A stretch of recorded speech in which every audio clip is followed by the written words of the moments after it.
The Soldiers of Ares. Chapter 21. Maximus thought that he would sleep like a log after such a long and tiring day.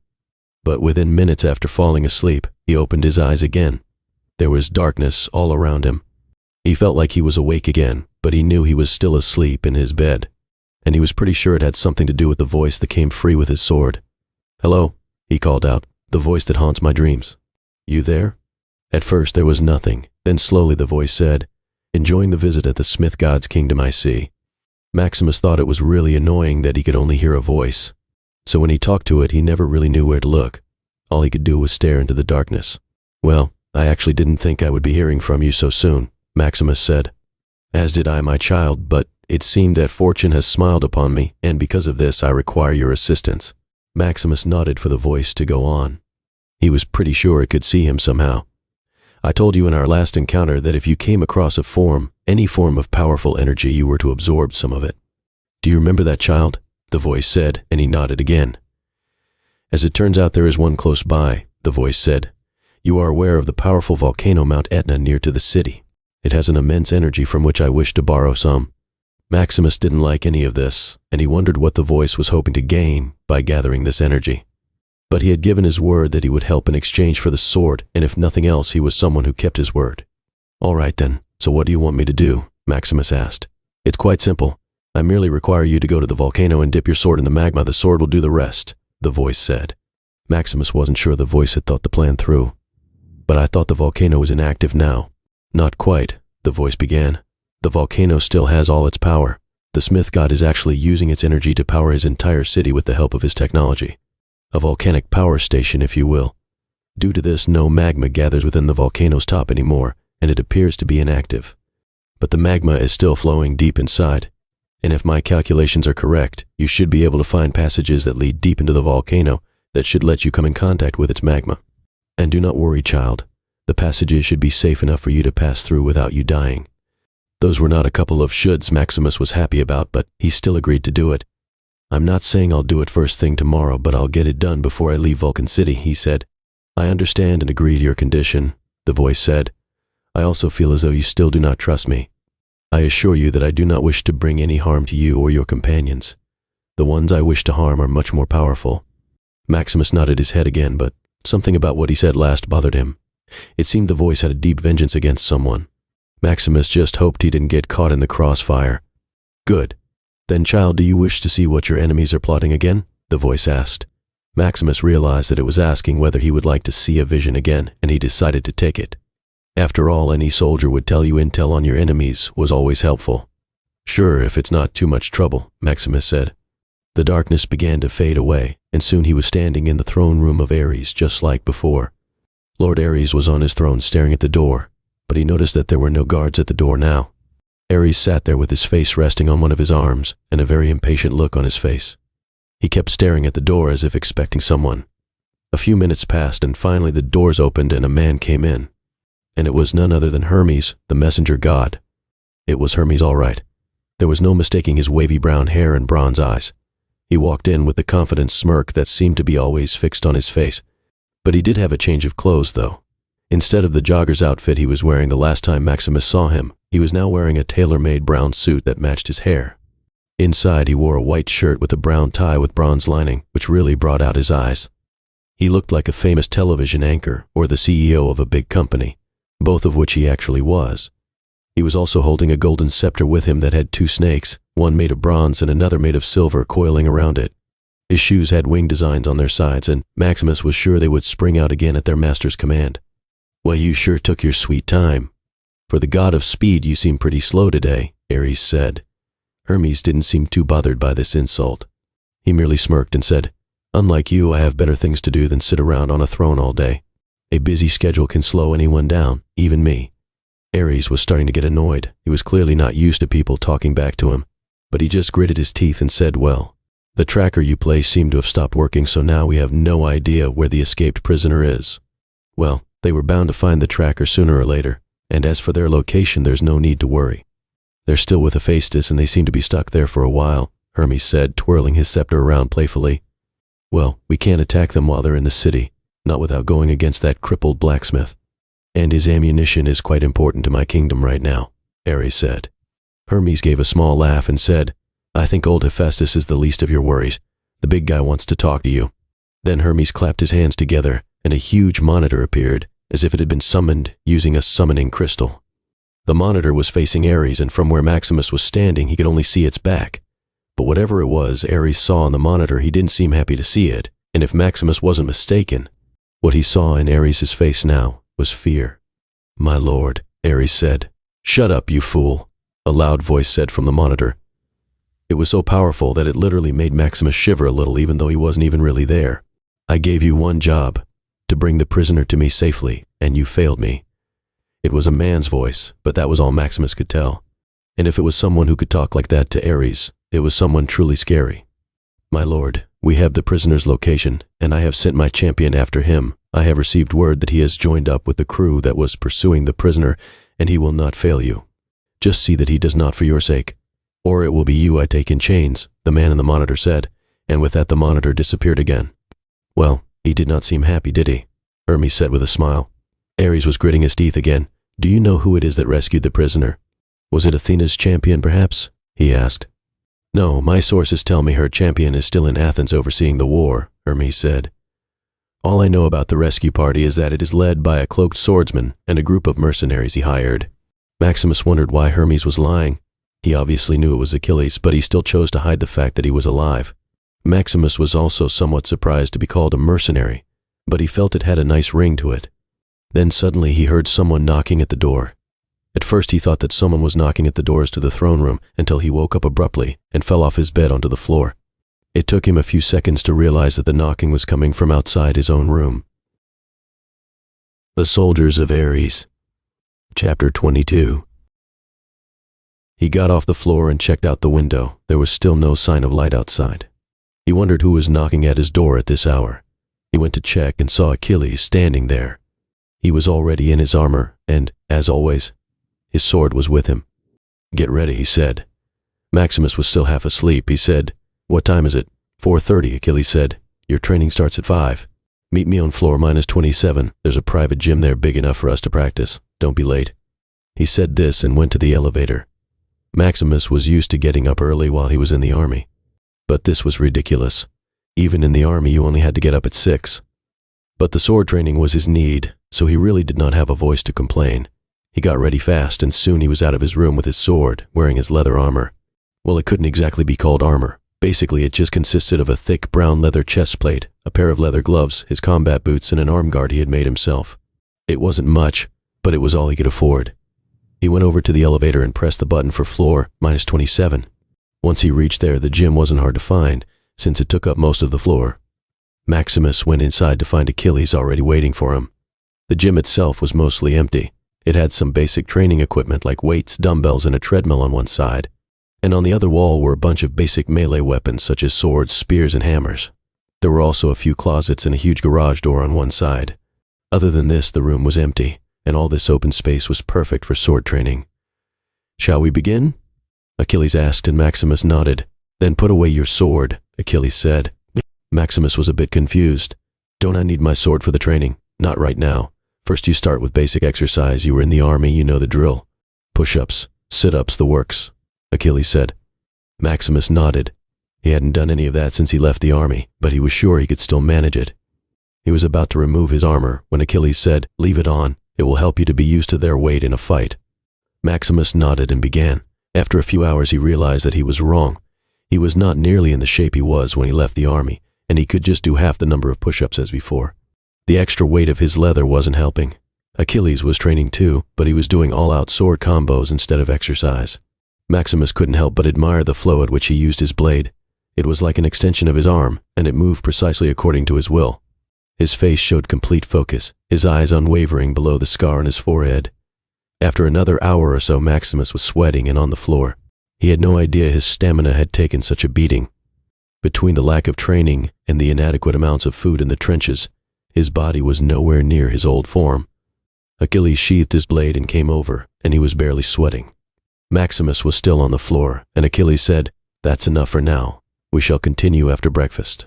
Maximus removed his armor and left it at the gym. Achilles merely taped his locket again and the armor of sticks disappeared. They went off to the elevator after that. They stepped in and went back up to the dining hall. Why leather? Metal armor is always best for a swordsman. And if you wanted dexterity, there's always Kevlar, Achilles asked once inside the elevator. Trust me, it wasn't by choice, Maximus said. I used to use metal armor while in the army, but they didn't exactly let you keep any equipment once you left. So I just salvaged whatever I got. Achilles just nodded and the elevator reached their floor. When they entered the dining hall, Ajax and Hedger were already there, but there was no sign of Rex. Hedger was munching on an apple, and Ajax had already finished his breakfast and was reading a newspaper. The newspaper was called The Flying Times. It was one of the largest newspapers in the world and was owned by the company Swiftfoot, Hermes' company. Wow, you look like you just climbed Mount Etna, Hedger said as he saw Maximus. Maximus was still panting a bit as he sat down and his clothes were drenched with sweat. There was an amazing spread for breakfast as usual, but the only thing he wanted right then was some water. He chugged down an entire bottle before he spoke. Was training with Achilles, he said, finally catching his breath. Ajax put down his paper and said, well, Achilles taking someone under his wing, that's a first. Your old master would be so proud. Achilles just smirked and said, I doubt anything I do would please that old geezer, and Ajax laughed at this. So, anything worth reading in that? Achilles said, looking at the newspaper. Just the usual horse manure. No real update on the war either, if that's what you were asking, Ajax said. Achilles nodded and said, and I guess Hermes still hasn't mentioned that I'm still alive either. That's for sure. I mean, even Ares still doesn't know. Maximus just remembered that he had not told them about the latest vision yet. So he began to explain, and once he had finished, Hedger said, so you're saying that there's somebody behind Ares pulling the strings on Daedalus being kidnapped. But who would Ares take orders from? Achilles thought for a moment and said, the highest possibility is one of the other gods, and judging by the way Ares acted, it sounds like one of the big three. The big three consisted of three of the most powerful gods in the entire world, the three brothers who had ushered in the era of the gods themselves, Zeus, Hades, and Poseidon. All three were emperors of vast and powerful nations that held more influence than most other countries combined. Achilles was right about one thing. Even Ares would have to cower before their might. Isn't there any other god who has that kind of influence? Hedger asked. Maybe Queen Hera would be, since she is the wife of Zeus and all, but Maximus confirmed it was a man's voice, Achilles said. Now let's not jump to any conclusions here, Ajax said. After all, there is another group of creatures that might be just as powerful. Everyone looked at him and Achilles asked, are you referring to the Titans? Wait, hold on a sec. I thought all the Titans were locked up in Tartarus in deep slumber, Maximus asked. Most are, but not all. Some still roam free, hiding away from the gods. They are still out there waiting for a chance to free their brethren and bring forth the Titan age once again, Achilles said. The thought of some horrifically powerful Titan roaming free, plotting to take over the world, didn't exactly put his mind at ease. They all sat there in silence for a while, until Ajax finally said, well, sitting here and staring at the ground is not going to solve our mystery. Besides, with fixing up your truck and my regular duties as champion, I got a full plate already. So if you guys don't mind, I'm going off to work now. With that, Ajax got up and left. Achilles turned to Maximus and said, we should get back to training as well. Maximus was still kind of tired, but he agreed to his new teacher. What about you, Hedger? Do you wish to join us? Achilles asked. Me, nah. Training's not really my thing, you know. Besides, I heard that this place has a huge game room on the 22nd floor. I think I'll just chill there for a while. With that, Achilles and Maximus left for their gym again. On their way back, Maximus asked, by the way, how come Hermes still hasn't told Ares that you're alive and the one who rescued Daedalus? Because Hermes doesn't give away anything for free, especially information. And right now, knowledge of me being alive seems to be quite valuable. So he's probably going to hold on to it.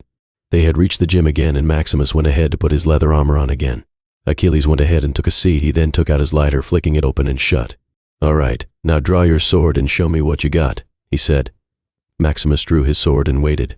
Usually, when he practiced, he had something to hit, like a tree or a dummy while in the army. But he saw nothing like that here, and he felt that swinging his sword around in the air would just make him look like a moron. Is there something I can hit in here? He asked. Achilles pointed to a closet behind them, and Maximus went ahead to check what was in it. Inside he found an automaton. It was standing on 4 wheels, but from there on up it was designed like a human. It even had a wooden sword in one hand and a shield on the other. It was also wearing a bike helmet on its head. It was like a high-tech practice dummy. He pushed the automaton to the center of the room. Once it was in place, Achilles gave him the word to strike. Maximus drew his sword and went to work on the automaton. His first shots were weak, but once he got into his form, his swings became more precise and stronger. He was afraid that the robot might break, but it seemed to be made for taking a real high amount of damage. After a few sword combinations, Achilles told him to stop. Then he said, "That was good, but now let's try with the automaton being active, shall we?"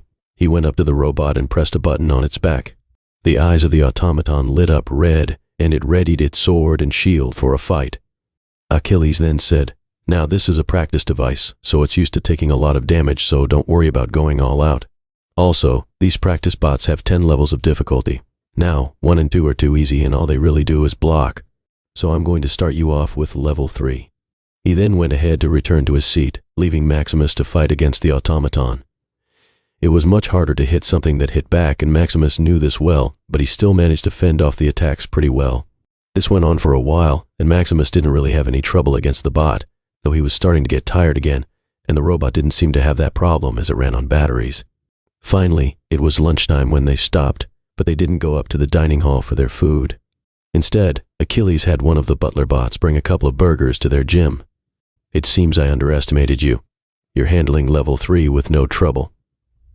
"I think we should put it up to 5 after lunch," Achilles said while they ate. Maximus nodded to this and took a bite from his burger. The fight had made him really hungry. "But you still don't seem to be any closer to unlocking the blades. True potential." This was true. Even though he was getting well practiced with the blade, he still had no idea on how to make the red glow come out. "It looks as if I can't control it when this thing lights up at will." "Have patience," Achilles said. "After the next few rounds, we will try some focusing techniques to help improve your willpower. That should also help you to control your sword." They started the training again, only this time with the automaton at level 5. The robot was much faster now, and it blocked a lot more of Max's attacks. This went on for a while until he got too tired to keep fighting. He just couldn't keep up with the machine anymore. He was beginning to lose focus, and he let his guard down.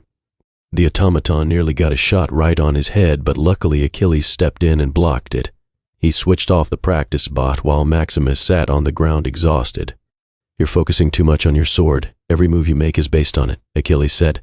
"I'm a swordsman. What else am I supposed to focus on?" Maximus asked, barely able to talk between panting for air. "It is true that your sword is an important weapon, but you keep forgetting that the swordsman is an important weapon too.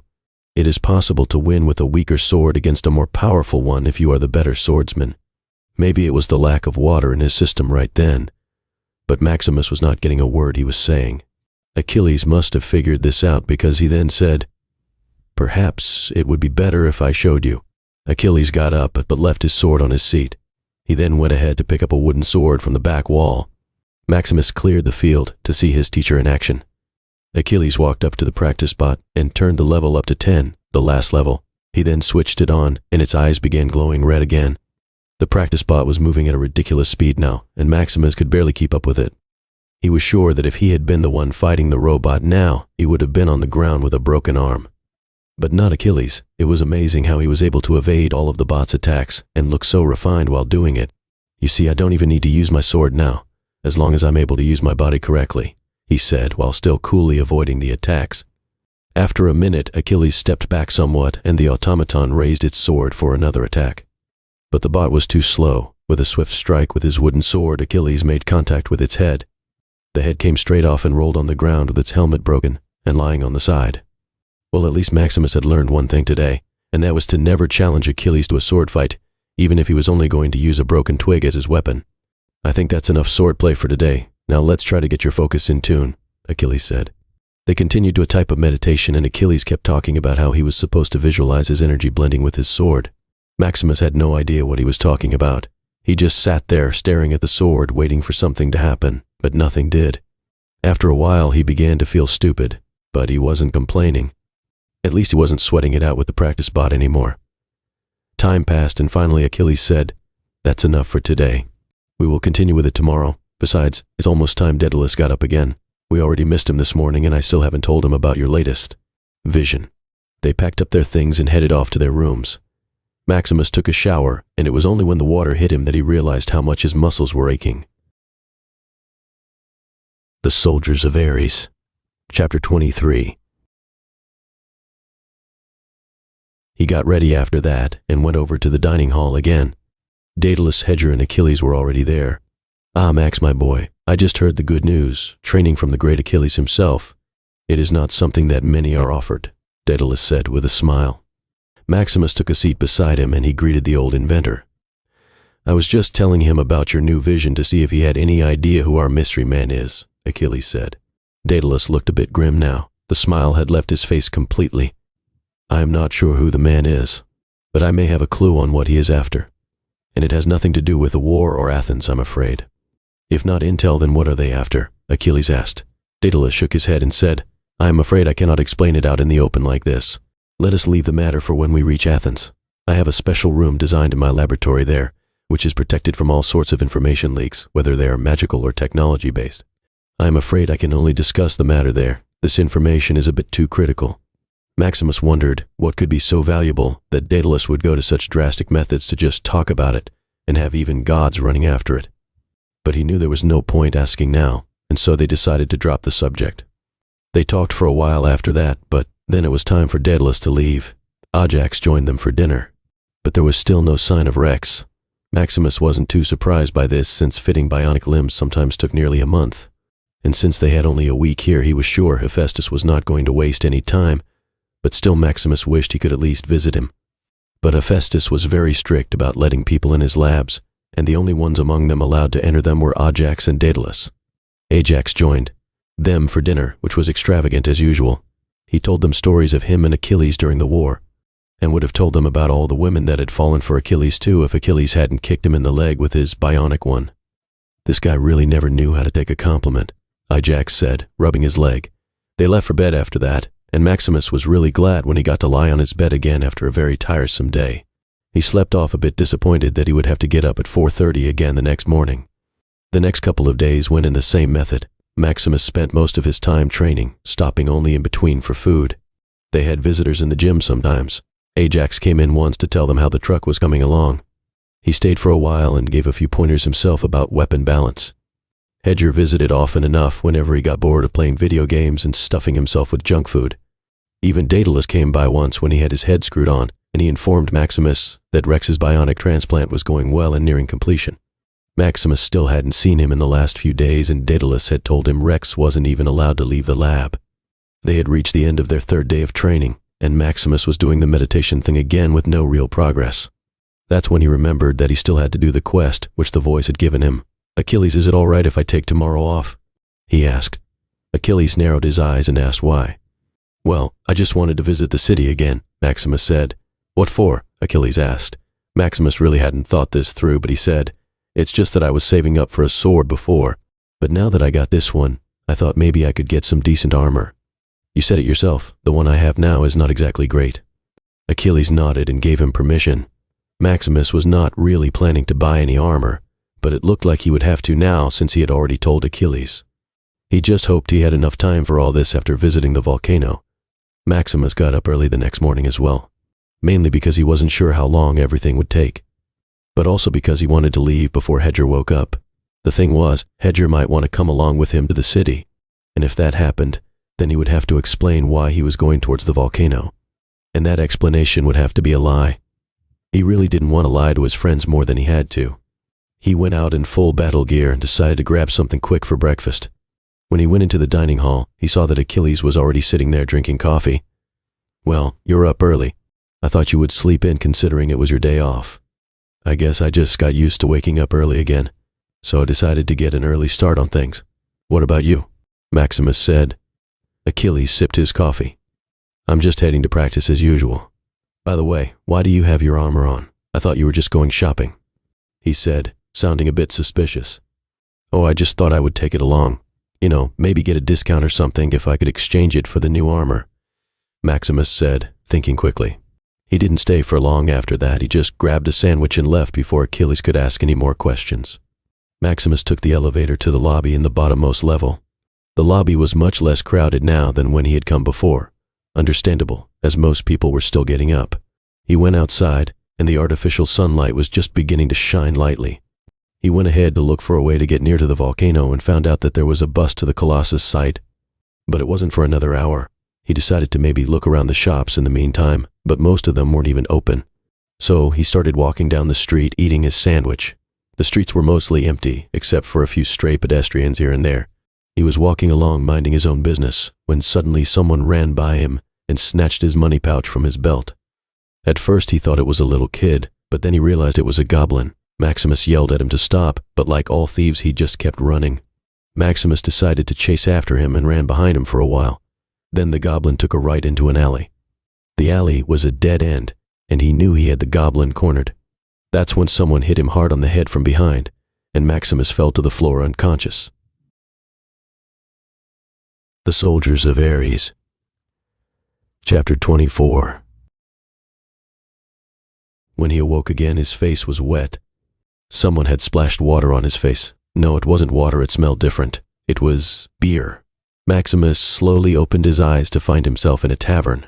It was a noisy place, with very little light coming inside. The entire place was crowded with dwarves, goblins, humans, and a few satyrs here and there. There was also a group of orcs at a table, and a cyclops was smoking a really big cigarette in the corner. Maximus tried to get up, but he was being held on his knees by an orc and a human. In front of him was a dwarf sitting with an empty beer can in his hand. He seemed to have been the one who woke him up.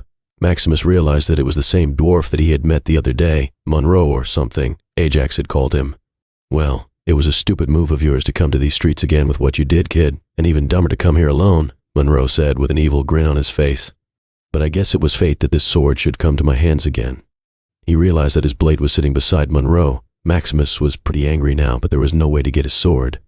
"Give it back, you lowlife," he shouted. The dwarf started laughing and said, "Ha ha, shout all you want. No one's going to save you here. This here is the Dirt Pick headquarters, and all these are members of my new crew. And don't think about a rescue coming either. No one outside the Dirt Picks knows its location, especially not that Smith God's dog, Ajax."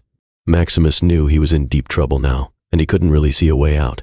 Even if he managed to get his hands on his sword, there was no way he could fight his way out through all these people, and especially not a Cyclops. He decided to wait and see what they would do with him. They insulted him for a while, and even gave a few slaps, but he kept his mouth shut the entire time. After a while, Monroe said, "This one's no fun. Just send him to the dungeons and let him rot." The two men holding him carried him off to the basement. There were a group of cages there, and he was thrown into one. All the other cages were empty, except for the one right next to him. In that one, someone was sitting curled up on the floor covering their face. The two men who brought him here just laughed at him and left. There was still an orc guarding the main door, but he was dozing off. Orcs were perhaps the ugliest race in existence, and every one of them that Maximus had met had a nasty attitude to go with it. Maximus guessed he would be unhappy too, if his face looked like something that belonged in a barf bag. They were built like humans, but were a lot stronger. They also had a very good sense of smell, but their eyesight was poor, and Maximus had never heard of an orc becoming a scientist either. He walked around his cell checking to see if he could find something to use. But the only thing inside was a small stool and a deep hole in a corner that Maximus realized was supposed to be the toilet. They had taken all his money and his sword, but he still had his armor. He guessed it wasn't valuable enough to steal, but he had nothing on him that would get him out of this mess. He kicked the stool in frustration. A voice from the cage near him said, "Now what did that poor stool ever do to you?" Maximus looked to his side to see his fellow prisoner. It was a girl. She seemed young, probably a year or two lesser than him. She had brownish red hair, which was kept short at shoulder length, and she was staring at him with big green eyes. She looked cute and somehow reminded Maximus of a cat. Her nose was tiny, and Maximus half expected her to meow. But instead, she asked, "So what are you in for?" "What?" Maximus asked, a bit confused. "You know, what you did to piss these guys off," she said. "I didn't really do anything. They just caught me and took my sword," he said, picking up the stool and sitting on it. "Oh, so you're the victim," she said, leaning on the wall. "That's sad. So what about you?" Maximus asked. "Oh, nothing. I sort of stole from them," she said casually. "So you're a thief," Maximus said. If she stole from the local mafia, she was either really brave or really stupid. "Well, thief is too strong a word, really," she said. "You see, I was hungry, and I saw a few of these guys bullying an old man for money. I figured anyone healthy enough to bully someone really didn't need the extra calories. So I stole their lunches." "But you got caught," Maximus said. "Well, that obviously was not part of the plan, idiot. Besides, how was I supposed to know these guys were gangsters or something?" she said.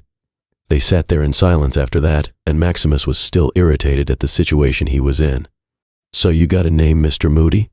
The girl asked after some time. This girl's tongue was starting to annoy him. It's Maximus. What's yours, Kitty or something? He said. What? Why would it be Kitty? She asked like it was the dumbest question she had ever heard.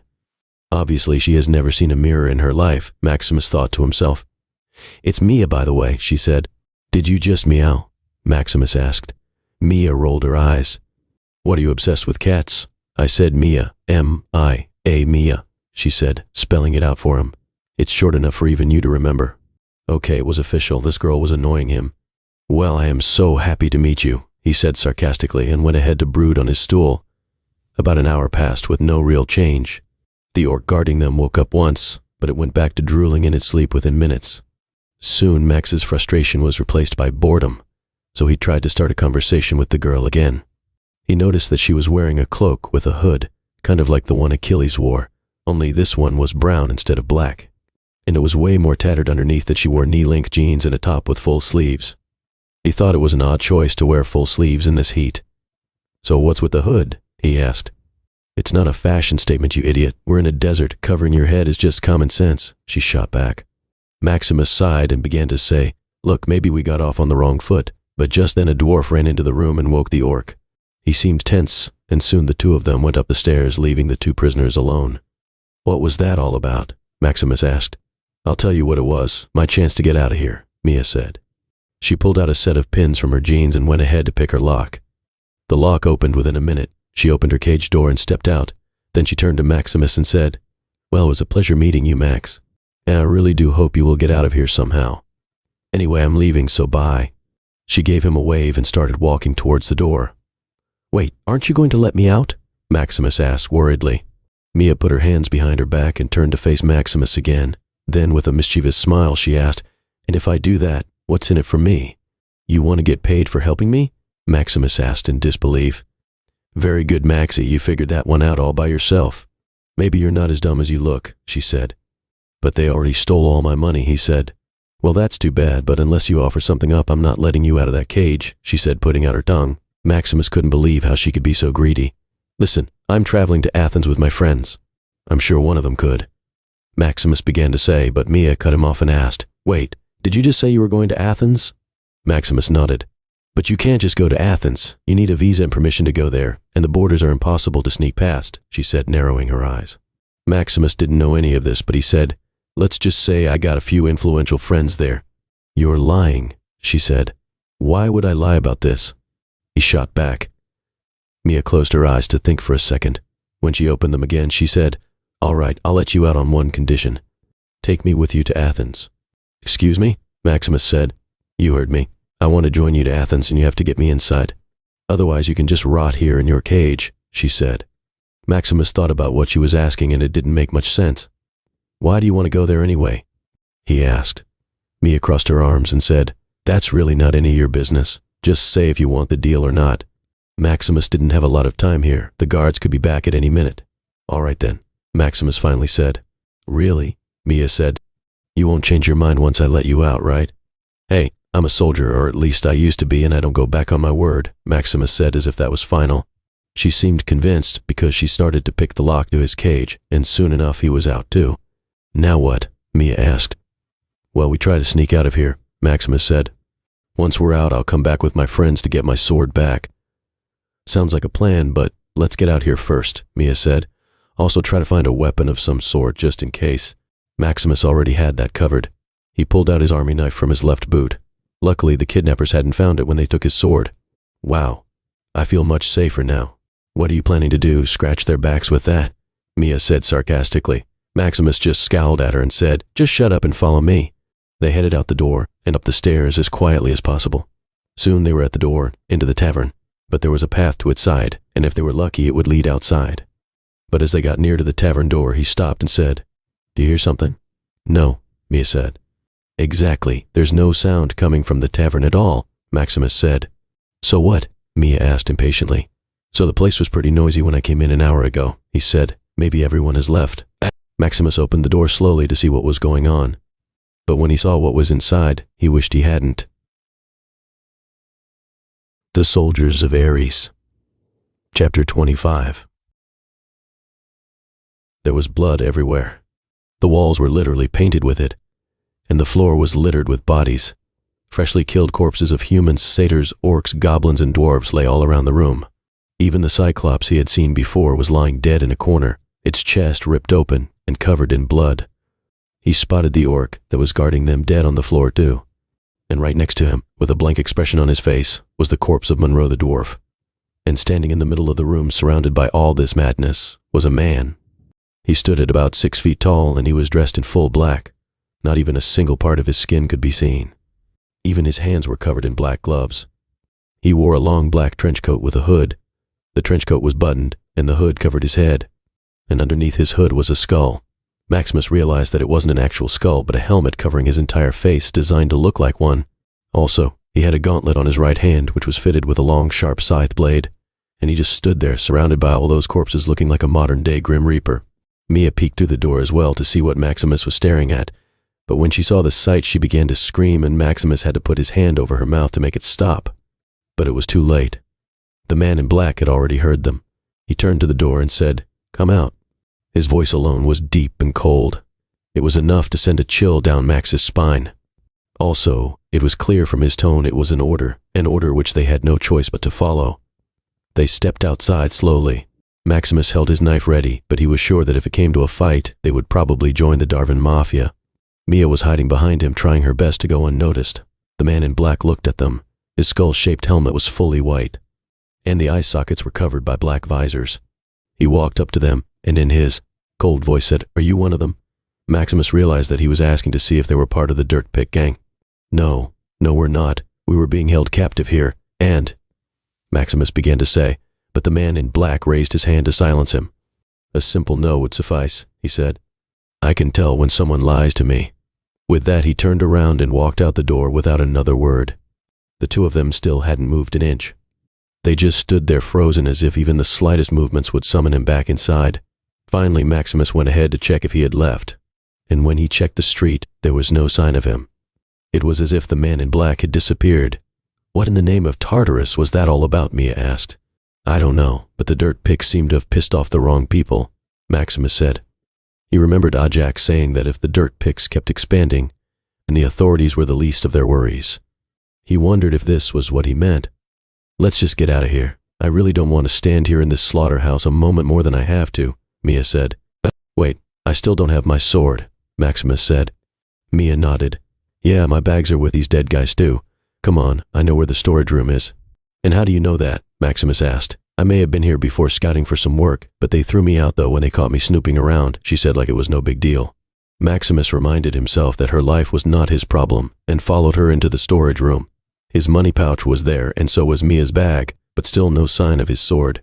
"Where is it?" he asked, getting frustrated again. "Was it really expensive?" Mia asked. Maximus wasn't sure what it would get on the market, but he nodded yes. "Then it might be in their boss's room." "Come on, it's on the next floor," she said.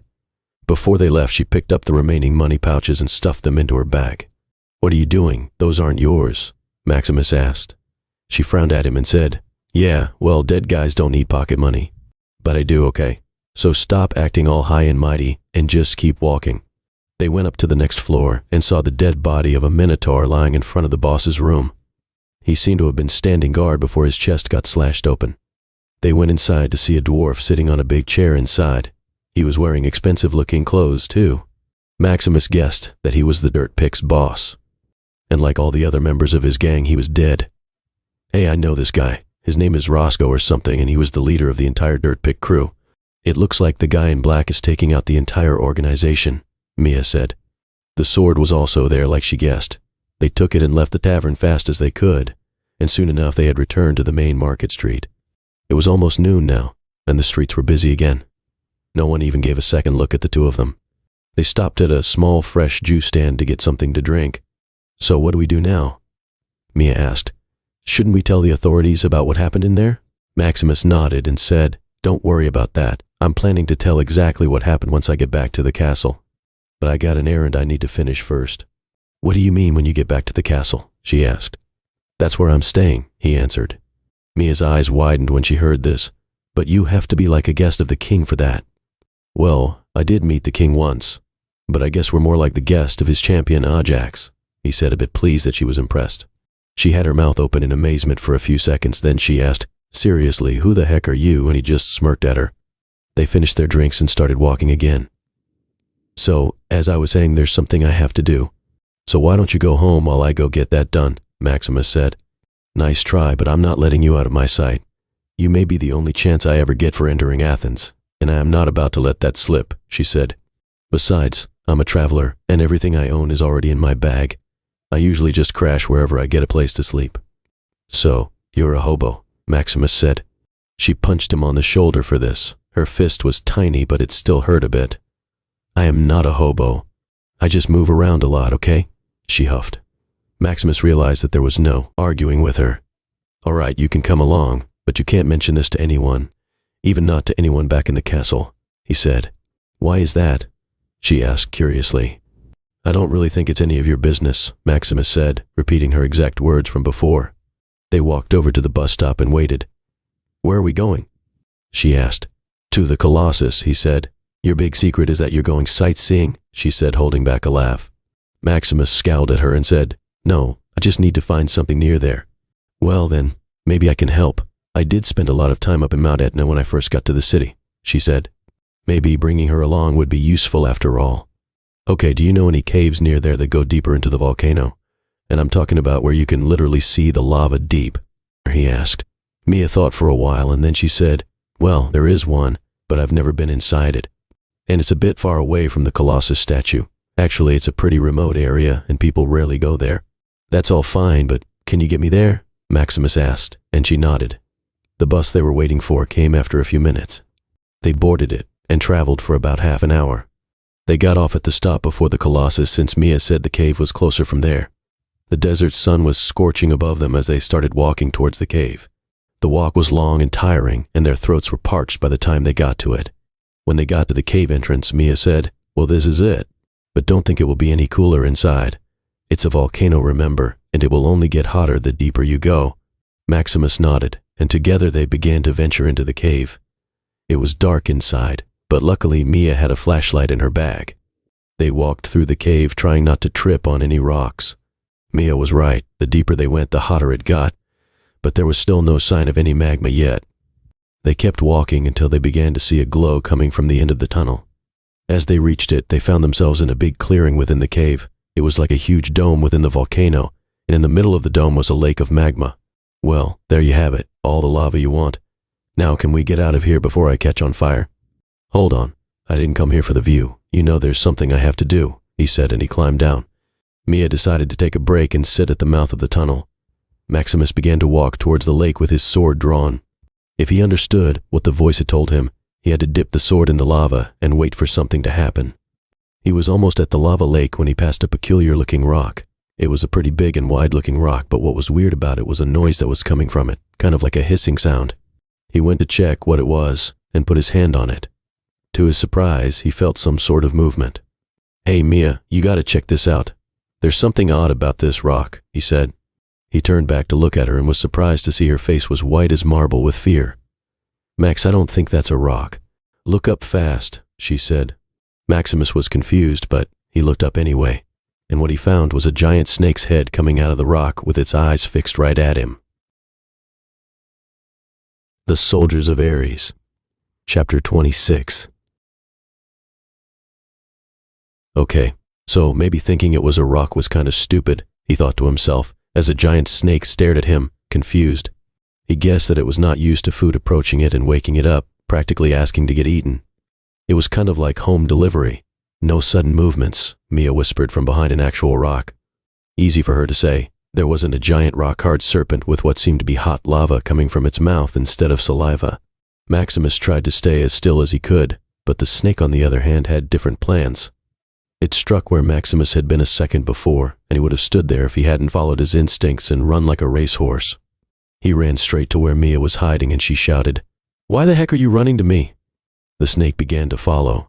What Maximus had thought to be a rock was actually its coiled-up body, which was at least 20 feet long. The two of them ran back to the tunnel through which they came, and the snake was too big to fit through it. They kept running till they couldn't see the glow of the lava lake anymore. Mia switched on her flashlight and Maximus asked, "What the hell was that?"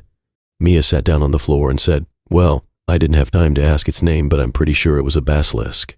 Maximus had heard of these monsters before, but they were not found anywhere near Mars. But they weren't in Mars anymore. "Wait, isn't a basilisk supposed to turn you to stone or something?" he asked. "It looks like you have been watching too many monster movies. Basilisks can't do that. They're fire serpents that live in very hot climates such as these. Also, their saliva is hotter than lava. The only monsters I know of that can turn you to stone are gorgons," she explained. "Well, at least it explains why no one comes around here."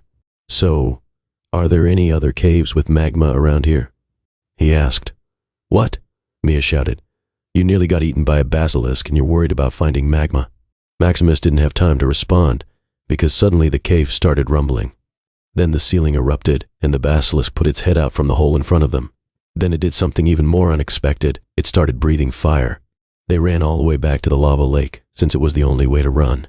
It seems that the basilisk could actually fit through the cave. It had just used a shortcut to cut them off before. They were at the side of the lake now, and they had nowhere else to run to. "What now?" Mia asked as the basilisk closed in on them with fire spewing from its mouth. Maximus had no choice but to fight now, and he readied his sword. "Stand behind me, and if you see an opening, I want you to run into the tunnel and get out of here." But instead of getting behind him, Mia stood at his side and said, "I'm not useless, you know, and I definitely don't need saving." Then she took out a small piece of wood that looked like a drumstick. "What's that for the basilisk to use as a toothpick after it eats us?" he asked. "Just shut up, you moron," she said, and went ahead to mutter something in a language Maximus did not understand. The stick in her hand began to grow, and soon a full-fledged staff was in her hands. At the tip of the staff was a gem glowing green. Maybe there was more to this girl than he thought. The basilisk was close now, and it used its flamethrower breath on them, but they were protected by a green barrier that Mia had just formed. "You're a witch?" Maximus asked, amazed. "Can we please talk about this later?" she said. "I can't hold back the fire for long, so do something." Maximus readied his sword again, and the moment the snake stopped to take a breath, he struck. He made a few clean strikes at its body, but its hide was too thick. He kept at it for a while, avoiding the basilisk's strikes, but he had failed to watch its tail. A sudden attack with the tail had sent Maximus rolling on the ground. When he got up again, he saw that the snake had cornered Mia. It looked like she had used up all her magic as well. The gem on her staff wasn't glowing anymore. There is no escape for her, Maximus thought to himself. This girl was going to die because of his stupid little quest. At that moment, his blade started glowing red again, and he gave a mighty stab at the basilisk's tail. That got its attention and it turned to face him. He started attacking again, and his strikes were much more powerful now, but they still weren't enough to break its hide, and Maximus knew why. His blade's main power was the extreme amount of heat it produced, but this was not much help against a monster that practically lived in lava. It was like trying to kill a fish by drowning it. But Maximus still had a plan. "Mia, can you distract it for a second?" he shouted. As a response, she fired a small ball of green energy at the basilisk. It wasn't enough to hurt it, but it was enough to give Maximus an opening. And he took it. While the basilisk was distracted, he aimed his sword straight at the monster's eye and stabbed it. And he didn't just stop. He plunged his sword deep in the eye and into its head and just left it there. The basilisk squirmed around for a while, but it finally fell to the ground dead, and blood oozed from its head. Maximus went ahead to pull his sword out of the dead snake and sat on the floor panting. Mia came and sat down next to him. Both of them were tired and their clothes were burnt, but they were alive. "When you were spewing fun facts about the basilisk before, how come you failed to mention it had a flamethrower for a mouth?" Maximus asked. "Thought it would be a nice surprise," she answered. "And you're a witch. Was that supposed to be a surprise too?" he said. Mia got up and patted the dust off her jeans and said, "I'm an apprentice sorceress, not a witch. There is a difference, you know, and as you may have noticed, I'm not very good at it. Now, are you going to sit there, or are you going to do whatever it was you came here to do?" Maximus got up again and took his sword to the lava lake. She was right. He was tired of this boiling cave. He just wanted to do his job and get out of here. He wasn't sure on what to do. The voice had told him to have the sword make contact with the lava, so he just dipped it in and held it there. The sword started glowing again, but this time it was a lot brighter. There was also a sound coming from it, like when water hits a very hot plate. This went on for about a minute, until the sword returned to normal, and Maximus pulled it out of the lava again. Mia had come over to watch, and she asked, "Is that it?" "I guess so," he answered. "So what was it for?" she asked next. Maximus just sheathed his blade. Despite just being dipped in lava, the blade was cool again. Wouldn't tell you if I knew, he said. Now come on, you want to play 20 questions or do you want to get out of here? They started walking again, leaving the lava lake and the dead basilisk behind. Once outside, the sun had gone down and it was starting to cool for the night. Maximus wanted to rest for a bit, but Mia told him that they might miss the last bus back to the city. While they were walking, he said, "Listen, don't mention any of this to anyone in the castle, all right? This quest was something personal." Mia thought for a moment and then said, "All right, on one condition. You tell no one that I can use magic." "Why?" he asked. "Most people would be amazed that you're a witch." "Apprentice sorceress," she corrected him. "And most people would be impressed to know you killed a basilisk as well, but I'm not asking for your reasons." They both agreed to this and kept on walking. After a few minutes, she said, "If you don't want people to know you were in that fight, I would get rid of your armor if I were you." Maximus knew she was right. His leather breastplate was scorched, and it had gaping holes in it where the basilisk's saliva had made contact. He knew it was beyond any kind of repair. His arm guard was in bad shape too. It had cracked down the middle, and it was being held on by a single strap. He knew he had to get rid of both of them. He didn't mind losing the breastplate, but the arm guard had some sentimental value. After all, he had made it himself. But there was no other option, and both were useless now anyway. Maximus just left his now worthless armor and walked on ahead to the bus stop. The Soldiers of Ares, Chapter 27. They got the last bus to the city. Maximus slept through most of the trip, and Mia had to wake him up when they reached their stop. The bus dropped them off right in front of the castle entrance. They walked up its stairs, and Mia looked a bit nervous. "I've been here for a few months now, but I've never actually even been inside the castle grounds. Are you sure this is okay?" She said. "Don't worry, you're with me," Maximus said, and they went through the main doors. Just as they took a few steps inside, one of the reception nymphs came running towards them. "Mr. Maximus, everyone has been searching for you. You sure did pick a bad day to take a stroll. There have been a string of murders around the city. The champion and the others are waiting for you in the dining hall," she said. Maximus had a feeling that the string of murders she mentioned had something to do with the man in black they had seen before. The nymph went with them to the elevator, and when they reached it, the nymph turned to Mia and asked, "Excuse me, but who are you? My list does not show any mention of a female among the guests." Mia didn't know what to say, and she turned to Maximus for help. "Don't worry, she's with me," Maximus said. The nymph had an annoyed expression on her face. She obviously didn't approve of Mia being there, but she didn't object. Instead, she said, "All right, sir, if you're sure. You just have to sign this form here as proof that she's your responsibility when she's in the castle." She talked like Mia was a stray cat, or something he had brought with him, which wasn't such a bad comparison seeing as she still reminded him of a cat.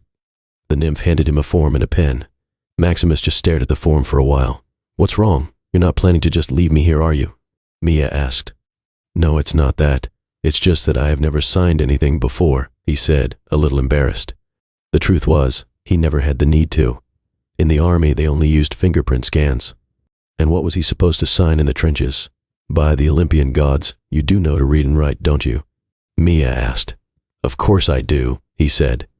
"Then just write your name in a fancy way, and you're jolly good to go," she said. Maximus decided to just go with it. Once he had signed, the nymph gave one last dirty look at Mia and went on her way. Once her back was turned, Mia put her tongue out at her and said, "Are all the castle staff this nice?" Maximus grinned and said, "Don't worry, most staff are robots and they can tolerate anybody, even you." Mia responded by saying, "Nice sign, by the way, real feminine, but dotting your I with a star was a bit much, don't you think?" And Maximus just scowled at her. They took the elevator to the dining hall, and when they entered Achilles, Ajax and Hedger were waiting for him. "Damn it, Max, where the heck were you?" Hedger began to say, but he stopped suddenly when he saw Mia with him. He just stared at her, then back at Maximus and asked, "Who is this?"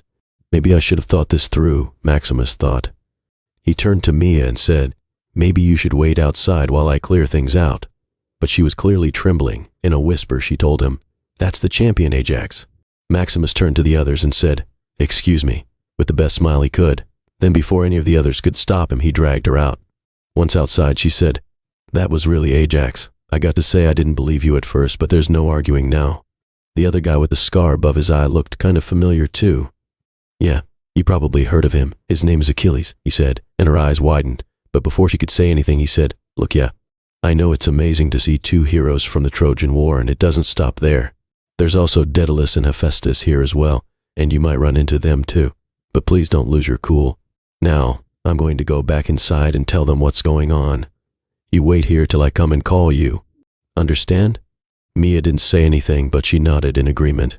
Maximus went back inside, and it was Ajax who spoke to him. "If you were going to be late on a date, you should have let someone know. There were some bad things going on in the city."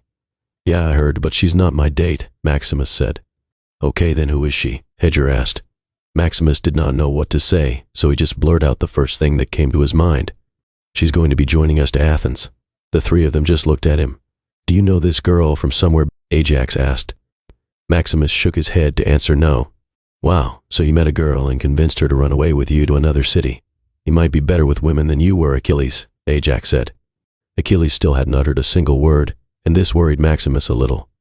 In the past few days, he had found a new kind of respect for Achilles as a mentor, and the last thing he wanted to do was disappoint him. "No, it's nothing like that. I sort of promised her I would take her with us to Athens," he said. Achilles finally looked up at him and said, "Explain." Maximus started off with how he had been robbed and kidnapped from the market. He explained the deal he had made with Mia for helping him, and finally about the man in black.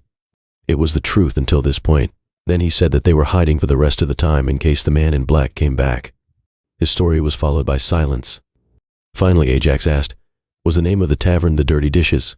Maximus didn't know, but he roughly described the location and he confirmed it was the same. That tavern was one of the 4 places where mass murders took place today, and all 4 were run by the Dirt Pick crew, Ajax said. "From what I understand, every member of the Dirt Picks is now dead, and the reports say it was all done by a single man." Maximus tried to take in what he had just heard. A mafia crew like that usually had around 100 members, maybe more, and most of them would have been hardened criminals. And Ajax had just said they were all killed off by one man. Maximus wouldn't have believed him if he hadn't met that man himself. But the person he had met seemed capable of worse. "We will discuss this later, once Hephaestus has joined us as well. For now, what about the girl?" Achilles said. "Do you know why she wants to go to Athens?" Hedger asked. "Why don't you just ask her?" Maximus said. He went outside to fetch Mia and found her listening at the door. "Yeah, I heard everything. These doors aren't exactly soundproof." "You know," she said, "and don't worry, I'll handle it from here." They went back inside, and the others waited for her to begin, so she did. "Hello, my name is Mia Damocles.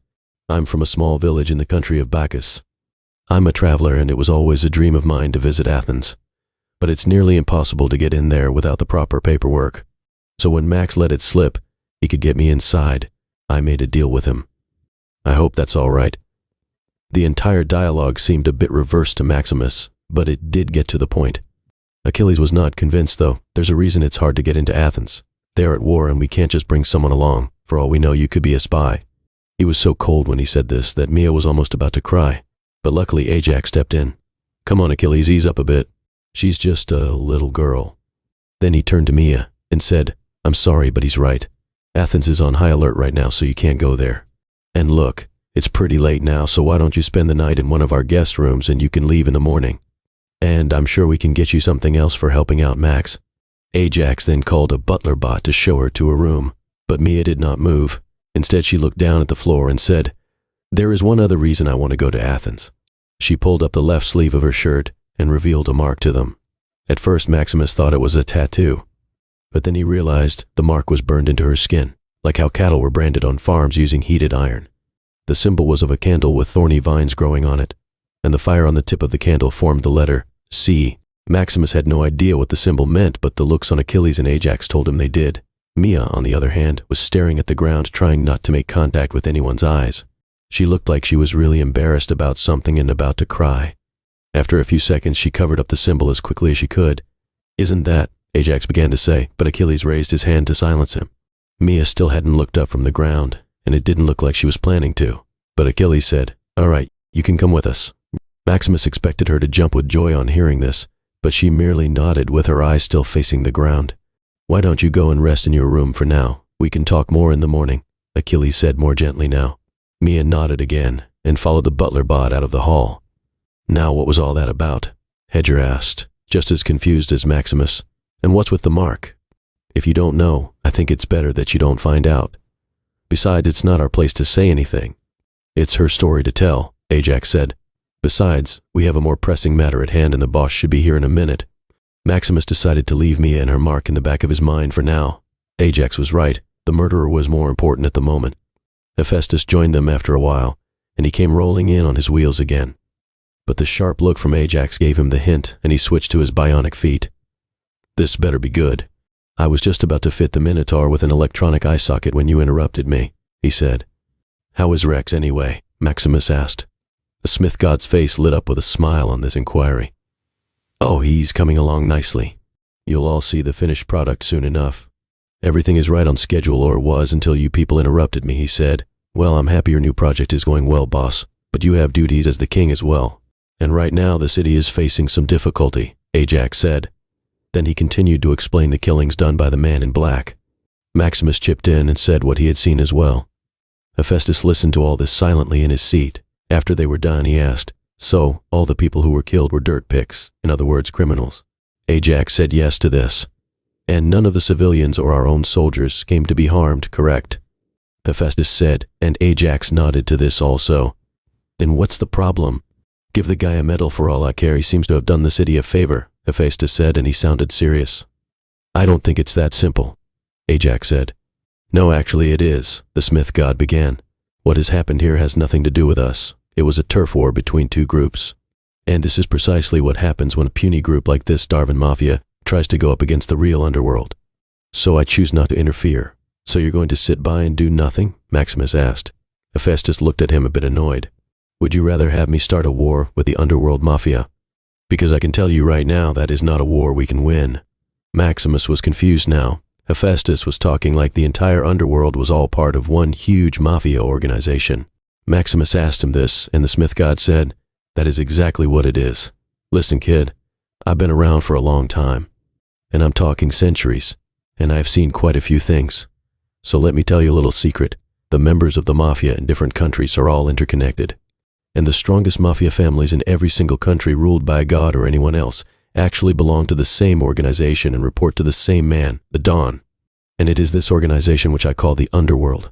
Maximus thought about what he just heard. This meant that the underworld actually controlled the darker side of the entire world, while pretending to be different groups as to avoid detection. Not a lot of people know this reality.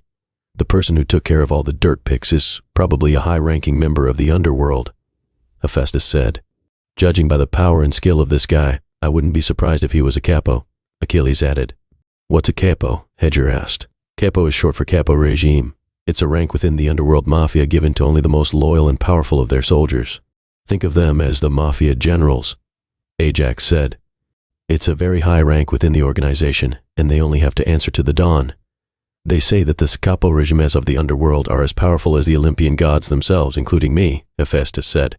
"But they are a mysterious group, and no one knows who they are or how many of them are there. The one thing that is certain is that all of them are unwaveringly loyal to the Don." Maximus tried to remember the man in black, and he had to agree he seemed to be as dangerous as any god. But then Maximus wondered who would possibly be influential enough to control such a dangerous man, and others like him. "So who's the Don then?" he asked. Hephaestus straightened in his seat and looked directly at him and said, "They say he is the richest man in the world, and that the darkness itself shifts to his will. You all must have certainly heard of him before. He is the lord of the underworld, Don Hades." The Soldiers of Ares, Chapter 28. Don Hades, one of the three great powers that governed the world along with his two brothers, the ruler of all the seas and oceans, Admiral Poseidon, and the emperor of Olympus himself, God King Zeus. He was definitely not a man to start a war with. Maximus knew he was powerful, but he had no idea that his influence ranged so far, or that he had such unimaginable warriors under him. He knew that Hades was the only ruler who did not have a champion in his army, but with people like the man in black under him, he really didn't need one. Hades, as in one of the three great brothers Hades, the guy who is said to be able to rule the dead Hades, why would local grunts like the dirt pigs try to go up against him? Hedger asked. They probably didn't know. They probably just thought that after they recruited enough members that they were the biggest bullies in the playground. They had no way of knowing that the underworld ran all the way to Pluto, Ajax said. Pluto was the name of the country Lord Hades ruled. It was in the southernmost part of the world, and the country was a continent on its own. It had no neighboring countries around it, and was surrounded by water on all sides. The entire continent was sometimes called the Land of Hades because of his absolute rule there. The entrance to the great prison Tartarus was also somewhere there, but its exact location was unknown, and a closely guarded secret between the three brothers. So, now that you all know the entire story, anybody who still wants me to go up against the undead king, please raise your hand, Hephaestus said. Everyone just sat there silently, and no hands went up. Hephaestus got up and said, "Well, if that's everything, you'll have to excuse me. I have my experiment your friend to return to." He left after that, his huge steps shaking the furniture as he walked. "Well, today was exciting, but I think I'll turn in too." "I got to get up early tomorrow to work on your truck," Ajax said. Everyone had started to go off to bed when Maximus said, "Wait, I still haven't eaten anything yet." Ajax scratched his beard and said, "Oh well, we ate dinner long before you came, but just wait here. I'll have the butler bots bring you something. Oh, and take some up to that poor girl too, would you? She could use a bite." Maximus didn't want to deliver food to Mia, but he didn't complain. She was kind of his responsibility. Maximus waited in the hall while the others left for bed. After a few minutes, one of the butler bots brought him his dinner, 6 ham and cheese sandwiches with 2 bottles of cola. He decided to eat in his room after he gave half of it to Mia. Her room was easy enough to find. It was the only other room on their floor with the lights on. He went over and knocked on her door. There was no response. He tried again a few times, but there was still no response. He thought of leaving the food outside, but it seemed like a stupid idea. He tried the door and found it wasn't locked. He wasn't sure about going in, but Ajax was right. She hadn't eaten anything the whole day. He went inside slowly and said, "Hey, the door was unlocked, so I came in." "Go away," she shouted. Maximus didn't spot her at first, and then he saw her huddled up in a corner crying. His first instinct was to leave right then. He had no idea on what to do when someone was upset, but he couldn't. It just didn't feel right. "Are you okay?" he asked. "Oh, I'm just dandy. So why are you here? Come to give me some pity after seeing my mark," she said, barely holding back her tears. Maximus had no idea on what to say, so he just said the first thing that came to his mind. "All right, 2 things. First, I have no idea what that mark is. I'm not that smart, remember?" This got a small smile from her. Reminding her that he was an idiot seemed to have helped. "And second," Maximus continued, "I would never pity you. I might think you're annoying and have cat genes in you. But I would never pity you." Maximus didn't think it would work, but it had. She was wiping away her tears and returning to her normal self. "You think I have cat DNA?" she asked, confused. "I don't know why, but you remind me of a cat. I think it's your tiny nose. You're just missing some whiskers," he said. Mia bonked him on the head with a pillow for this, but he didn't mind. At least she wasn't crying anymore. She came and sat by him on the bed and said, "So why are you here?" "Why, serving you dinner, madam," he said, imitating a butler. "Today's special is ham and cheese sandwiches with sparkling cola. Enjoy." "I'm actually a vegetarian," she said. Maximus opened up a few of the sandwiches and removed the ham from them. Then he handed them to Mia and said, "Okay, just cheese sandwiches then." She accepted these and began to eat. Maximus stuffed the extra ham in his own sandwiches and joined her. "So why don't you eat meat?" "I'm a sorceress, remember, and the magic I do is nature-based. When I eat meat, it disrupts my aura." Maximus nodded like he understood, but he really had no idea what she was talking about. They talked for a bit after that while they ate their dinner, and he told her about the killings around the city. They were getting sleepy now, and Maximus thought it was about time he left. But before he left, he said, "Hey, listen, don't worry about the mark thing, all right? I'm sure no one even knows what it means. Sure, Ajax and Achilles do, but they're like 100 years old. But I'm sure Hedger doesn't." Mia nodded and asked, "Who's Hedger? That green thing you saw flying around earlier. You should like him. He's kind of annoying too," he said with a grin. Mia just stuck her tongue out at him and slammed her door on his face. He went back to his room and straight to sleep after that. The Soldiers of Ares. Chapter 29. The next day started as usual with Maximus heading out for training with Achilles. He didn't see Mia again until it was lunchtime, and by then she was her happy and childish self again. Lunch was amazing as usual, and everyone was stuffing themselves. Well, everyone except Mia, who must have really regretted being a vegetarian right then. Every dish on the table had meat in it. "I'm sorry, but I'm a vegetarian. Is there anything here that doesn't have dead animals in it?" she said. Ajax scratched his beard, and then he finally opened a pot containing spinach soup. Maximus was worried it might be the same spinach soup he had seen the day they came. "I'm sorry, dear, but this is all we got," Ajax said. Mia had no choice but to gulp down the soup, and her face told them that she would rather have gone hungry. But other than that, Mia was doing fine in the castle. She was getting along well with everyone, and she had even met Daedalus. Daedalus, being the kind old man that he was, did not mind having her along on their journey. We were missing a feminine touch in our little group, he had said. Mia seemed to be enjoying herself too. She didn't seem to have had a proper place to stay in for a while. She spent most of her time with Hedger playing video games. The next couple of days went by fast. Maximus got busy with his training again. Achilles had asked what had happened to his armor, and he had to lie that the dirt pigs had stolen it, and that he didn't have time to search for it since he was more worried about the man in black at the time. Achilles said that he would help get him some proper armor, but only once they reached Athens since they couldn't waste another day of training here. Something more suited for a swordsman, he had said, though Maximus was a bit worried that he did not buy the whole stolen armor story. The days passed, and finally they were sitting at their final dinner in the Smith God's castle. And as an added bonus, Ajax had informed them at lunch that Rex would be joining them tonight. Only Maximus, Achilles, and Ajax were at the table right now, and they were waiting for the others. Daedalus had already come, and then returned to his room. Ajax had pulled out some expensive liquor since it was their last day, and he and Achilles were sharing a few pegs. Well, your sword skills have improved dramatically, but sadly we are no closer to unlocking the sword's power, Achilles said. They were going over their training of the past week, and he was right. Maximus was better with his sword now than he had ever been, but sadly he still couldn't get the red glow to come at will. I'm sure he'll get the hang of it soon, Ajax said with a reassuring smile. The doors opened and Hedger and Mia came in. That's right, 7-3. I clipped your wings again today, Hedge, Mia said as she came in. Hedger was just pouting. Maximus knew he was a sore loser. Hey guys, Mia said to them, another victory to me. Wish you guys could have joined us. They had been playing the entire day while Achilles and Maximus were training.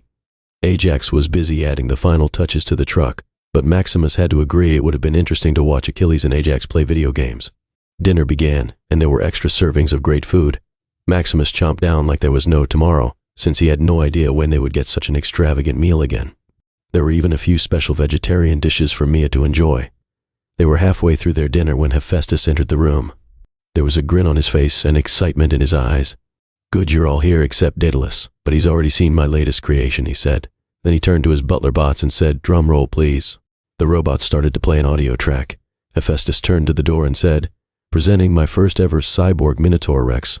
Rex walked into the room slowly, and his face lit up when he saw all of them. And did he look different?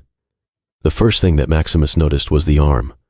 What had been just a stump a week before was now fitted with a huge metallic arm clearly bigger than his right.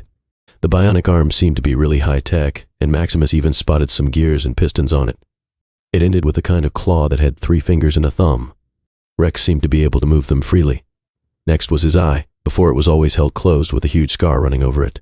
Now there was a bronze and glass eye covering the socket. It moved and turned a little as it saw all of them. There was a yellow glow coming from it. The edges of his scar were still visible around it, though.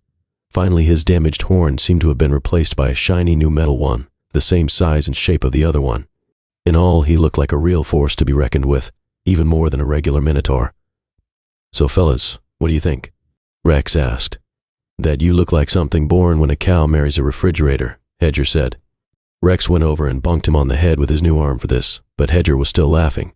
You look amazing, man, Maximus said. The parts are not just for looks, see. They're multifunctional. Show them, Rex, Hephaestus said. Rex nodded and put his bionic hand up and it began to transform, just like the Smith God's legs. First it changed into a hammer that could easily break bones. And then a few seconds later, that was replaced by a gun with a pretty long barrel. Now, the arm has 3 modes, the claw, the hammer, and the gun.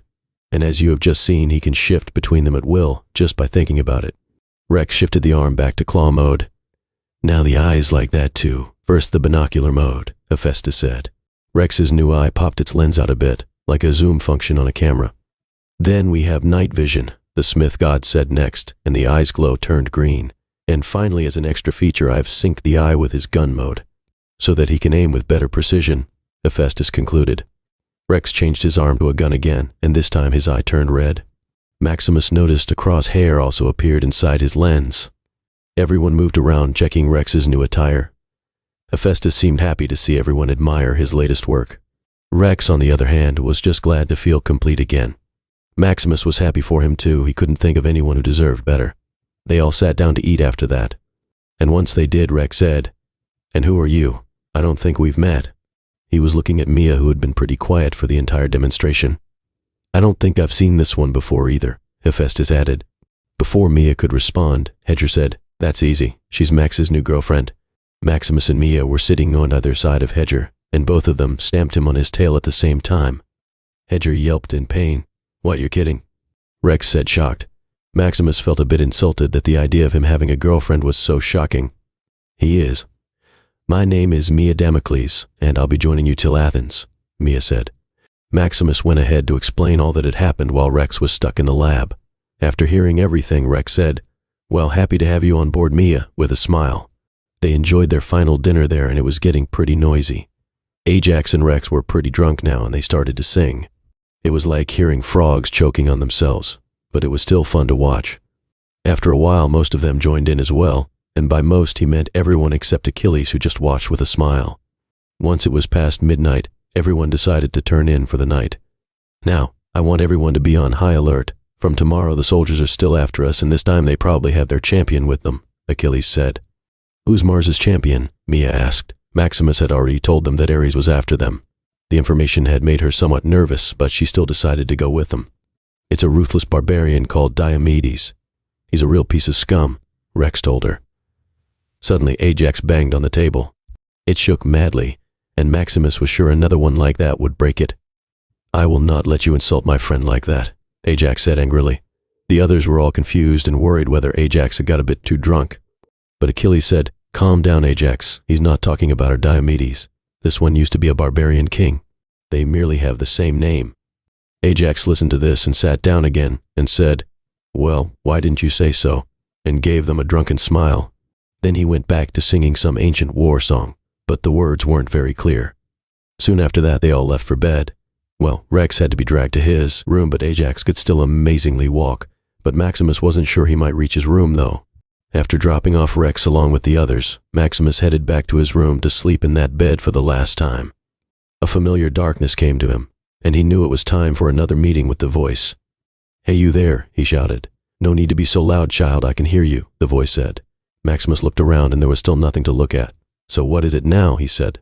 "Nothing at all. I merely wanted to tell you how grateful I am for what you did." "The energy from Mount Etna has helped greatly," the voice said. Maximus didn't know what to say to that. "Welcome, I guess, but there's really no need for that. We had a deal right, and I was just keeping my end of it." "Yes, I understand. But still I have met many who do not value their words. But I see you are different," the voice said. Maximus didn't mind the praise. He had killed a basilisk for the guy after all. "So any new visions for me this time?" he asked. "Yes, well, about that, I don't think it would be wise for me to show you more at the time. There is a reason why we could not see Ares' master. He had powerful magic guarding his identity. Sadly, I do not have the strength to break through at the moment, and if I were to risk it, my identity might be revealed. And that is something I cannot risk yet," the voice explained. Maximus nodded, not sure if the voice could see him. He was not surprised to hear that whoever was ordering Ares had powerful magical protection, but he wondered why it was so important to keep his identity a secret. The voice was doing the same thing as well. He felt like he was watching a movie in which half the characters were wearing masks. "All right then, maybe you can answer another question for me," Maximus said. "Ask my child," the voice replied. "My sword, why can its power only be activated when I get angry?" He asked. The voice didn't answer for a while, then it said, "Is that so? How very interesting. But I'm afraid that has nothing to do with me or the sword." Maximus did not understand. If not with the sword, then with what? "Well, I have seen your fights, Maximus, and it is not anger that empowers the blade.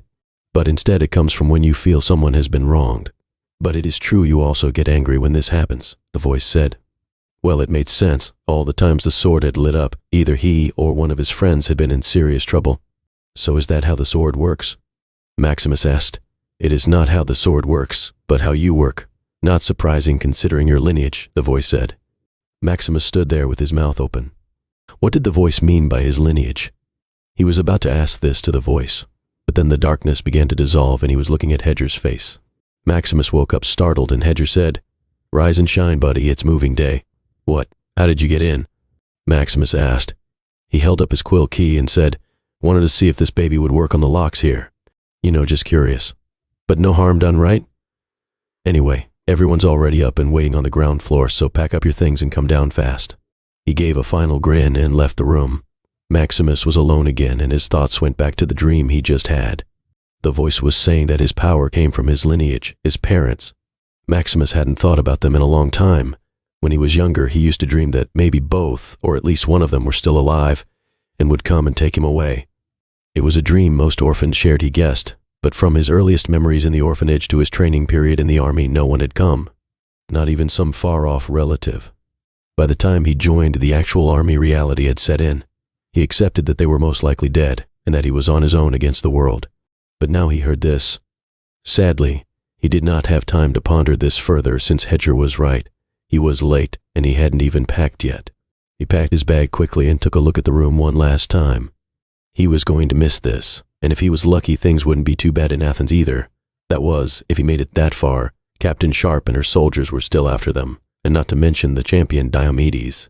Maximus had heard he was more dangerous than a group of RAM tanks. He grabbed his bag and his sword and took the elevator to the ground floor, and soon he was standing in the lobby of the upper city. It was as spacious as the lower one, but it wasn't as crowded. Maximus went outside to find everyone waiting for him. Even Daedalus was mumbling there next to Mia. "Well, it's about time, Max. We were waiting for you for the big reveal," Ajax said, indicating a large rectangular thing covered by a sheet. Maximus was pretty sure that their truck was under there. Ajax went ahead and pulled the sheet off, and underneath it was a truck all right, but it sure did not look like the one they had driven over here to. The truck in front of them looked brand new. It was tough looking and seemed to be armored up like a tank. The entire thing was black and the detailing was done with chrome. Its wheels were huge and looked like it could plow through a minefield without flinching. It looked like a war machine rather than a transport truck now. It also had a raised hood, powerful headlights, and a dual exhaust system. Ajax looked at all of them standing there with their mouths open. "Judging by your expressions, I'm guessing you like it," he said with a grin. "You really outdid yourself, brother," Achilles said. "Ha ha, I just did what I could.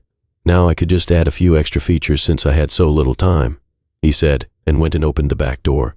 They looked inside to see 4 beds mounted on the inside wall. They were on top of each other like bunk beds. "Now you guys should be able to sleep more comfy on these. One of you will have to take the floor though. The seats in the front can be connected as well, so it can also be used as a bed if no one's driving," he said. "Also, I've removed the split between the front seats and the back, so you guys should be able to move around easily." He was right. The wall that split the containment unit with the driver's area was completely removed. "The truck is fully air-conditioned now, and I've also added a small fridge in the side so you guys can beat the heat," he added. Hedger just screamed out, "This is so awesome," and flew into one of the top beds. "This is what you did with little time. What would you have done if you had more?" Added a deluxe spa. Rex asked in disbelief, and Ajax just smirked at him. "Now, there's just one more thing to show," he said. He went over to the driver's seat, and underneath the steering wheel was a switch. He flicked it, and 2 compartments opened up. On either side of the hood and out them, a couple of very large cylindrical guns popped out. Maximus had seen these guns before. They were called Gatling guns, or mini guns, though there was nothing mini about it. "These are just in case you run into some trouble. But I'm hoping you won't have to use them," Ajax said, and Achilles nodded. Once they had all finished admiring the truck, Ajax said, "Maximus, come with me, would you? I have a few supply crates for you guys in the back. Just help me carry them into the truck." Maximus nodded and followed him into a garage. Once inside, Ajax showed him the 2 boxes with their supplies. But before he picked one of them up, Ajax told him to hold on. "Listen, Max, I wanted to talk to you about something before you left," he said. Maximus turned to him to listen. "Well, the thing is, and I don't know why, but Achilles seems to have taken a special liking to you," Ajax said. Maximus was not sure how to respond. "Are you sure?" he said. Ajax nodded. "Now listen to me. Achilles is like a brother to me. And this is good. I haven't seen him connect with anyone for years now. He kept wandering on his own ever since the war." Maximus nodded to show he was listening. "But somehow he has decided to trust you and your friends. And I haven't seen him train someone since, well, Pat," Ajax said. "You mean Patroclus, his brother?" he asked. "They were cousins, but they were actually closer than brothers. When he died, it changed Achilles. He turned sadder and more serious. He had lost the cocky attitude he had brought with him when we first met. For a time, rage was all that consumed him, but after the war ended, that left him too. He just lost interest in everything. Glory, wealth, and power all turned into nothing to him. It didn't help that almost everyone else he knew, and every woman he loved, also died around him," Ajax said. Maximus just stood there silently, not sure on what to say. Ajax sighed and said, "Turning immortal is not as great as you think. It has downsides too. It means watching the people you love age and die. My real family died a long time ago, and the closest thing I have to one now is the Omega-7. and I'll have their backs to the death, even if a few of them get on my nerves.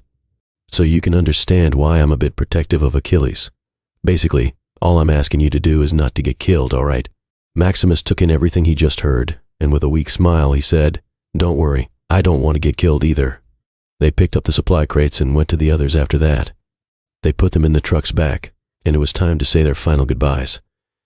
Ajax bear-hugged everyone, and Maximus thought his ribs would break. "Now don't be strangers. If you're ever anywhere nearby, come visit. Oh, and old Festus sends his regards as well. He would have come personally, but he got a new experiment stuck in his head again," Ajax said. He then pulled Achilles aside and said, "Now don't do something stupid and go get yourself killed by Ares or his goons, all right?" Achilles smirked and said, "Don't worry, brother. I haven't even had to pull out my shield." Ajax smiled at this, but then in a serious tone he said, "Let the wind or fire or God stand before us. The seven shall stand united," Achilles completed. They then gave each other half hugs, and it was finally time to leave. Achilles started up the truck again, and they started to move towards the city limit. Maximus watched as Ajax went, out of sight. He would miss him, but he felt like he had a crazy uncle now.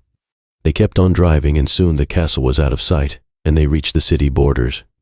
The giant robots with guns for hands, cannon bots Ajax had called them, let them pass without any trouble, and soon they were on a highway that led to Athens. The Soldiers of Ares, Chapter 30. They were on Highway 77, which connected Athens to Vulcan City. It was a busy route, and the roads got more crowded as the time passed. Their new ride seemed to be quite the attention grabber, and many heads turned to see it as they passed by.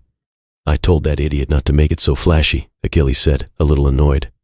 As they rode, the scenery outside also began to change, and soon they had left the desert sands behind, and now the roads were traveling through grassy plains.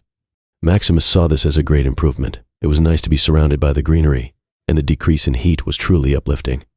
They had already left Vulcan City long behind and would be entering Minerva by sundown, according to Achilles.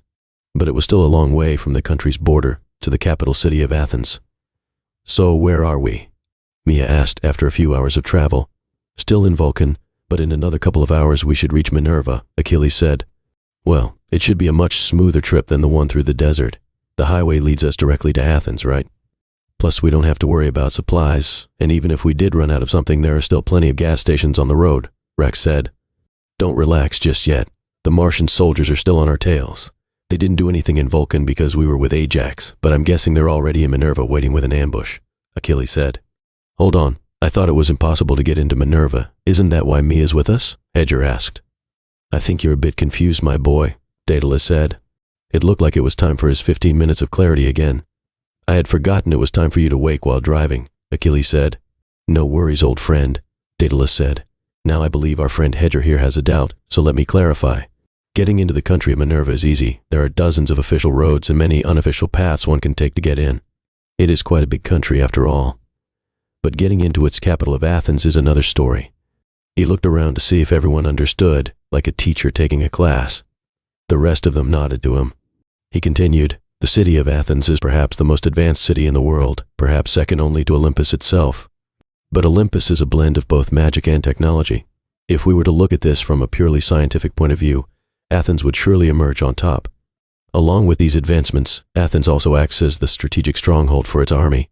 Needless to say, being such an important city, a powerful defense mechanism was needed for the city, and this duty was given to me.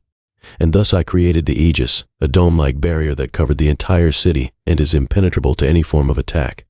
The dome is not only effective against attacks, but also acts as a shield from any form of detection, both magical and scientific. Even Hermes can't break into our communication networks due to this. The Aegis makes Athens one of the safest places in the world. A barrier that covered the entire city sounded like a very effective defense system, but barriers usually needed a large amount of energy to maintain. Maximus wondered what Athens used to sustain such a big one all the time. "Wait a second, if the barrier is impenetrable, how do people pass through?" Hedger asked. Well, there are 3 entrances into the barrier through the ground, 2 for civilian use and 1 for the military. And all 3 are very heavily guarded. But entering through the air is a different story. All the aircraft with permission to enter Athens are fitted with a device that lets them pass through the barrier freely. Also, each aircraft has to transmit a passcode to the command tower in the city. This is to prevent people from entering by stealing one of our aircrafts. Even if they manage to do that, they won't be allowed to pass without the code. If the wrong code is given, the aircraft will be shot down by the large anti-aircraft guns within the city, Daedalus explained. If the barrier is impenetrable, then won't the gunshots just be blocked by it? Maximus asked. Daedalus seemed happy that he asked this question. For that, let me explain how Aegis works. It stands for Attack-Enabled Giga-Ion Shield. It is called Attack-Enabled because unlike conventional barriers that merely act as an energy wall, the Aegis only blocks anything from entering it. This means that objects can exit it freely. This allows the shield to be active at all times, and there is no need to power it down to counterattack, he said. Maximus was amazed at this. It was the perfect defense strategy. No wonder every attack Mars had ever tried on Athens failed miserably. It really was the perfect defense. Daedalus was active for a few more minutes before he went off to his own world again, and soon night began to fall. Achilles took a side road out of the highway into a clearing. They decided to spend the night there. They opened up their supply crates for food. There were some grilled chicken sandwiches in there which they decided to have for dinner. Mia took a can of baked beans instead. They all sat around the truck and reviewed their plan. I expected to cross the border before tonight, but it seems we'll have to wait till morning, Achilles said. But once inside Minerva, it's still a 4 to 5 day journey to Athens. Maximus wished that there was a faster way. He really didn't like traveling while a battalion along with Mars's champion were chasing them. Once we cross the border, we have to be more careful.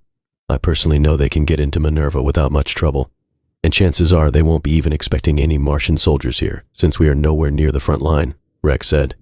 He was right. The front line where the war was going on was towards the north of Minerva while they were entering through the far west.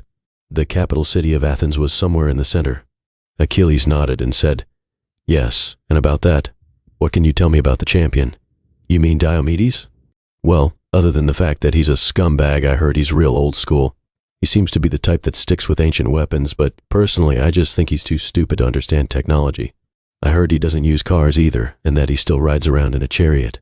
But the chariot is pulled by 4 monsters. They may look like normal horses, but don't be fooled. I heard they have a taste for human flesh, and I don't think they would mind some minotaur and sprite on the side either. This information sent a chill down Max's spine, like hearing something from a horror story, only this was real and chasing them. Anything else? Achilles asked. Yeah, I've heard he uses a huge battle axe, and that he uses it to cut up his victims before feeding them to his horses, Rex said. Mia let out a low whistle, and Hedger said, Those are some horses I definitely don't want to pat. Achilles nodded and said, Hopefully we can slip past them somehow, but in case of a fight, Daedalus still gets top priority. Maximus was surprised when he heard this, and even more so when they all nodded in agreement. It was like they were working for Athens now. Although he had no sense of devotion to Ares or Mars anymore, Athens used to be their enemy, and Daedalus was one of their top advisors. But Maximus had to agree he felt more loyalty towards Daedalus and Achilles than he ever felt for Ares. He decided right there that his allegiance would lay with his friends and whoever he thought was just. Not to a tyrant like Ares, just because he was born in his kingdom. So what do we do once we reach Athens? Maximus asked, while thinking if they reached Athens to himself. Well, we head to the Empress herself, and Mia. I know the person you have to meet. He's actually an old friend.